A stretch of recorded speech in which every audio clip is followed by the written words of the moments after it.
Wanna know how to see birthdays on Facebook app? I'll teach you how to do it today. Welcome back to Tutorials Point. Before starting, you can subscribe to our channel for more videos and updates.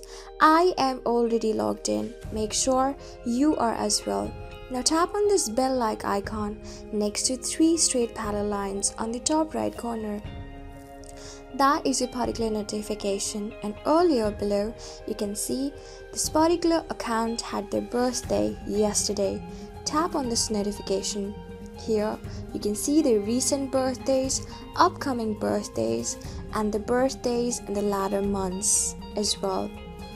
So this is how you can check the recent and upcoming birthdays. But if you want to check the birthdays of the people separately, you can tap on this search bar, that is the magnifying glass icon just below these 3 straight parallel lines.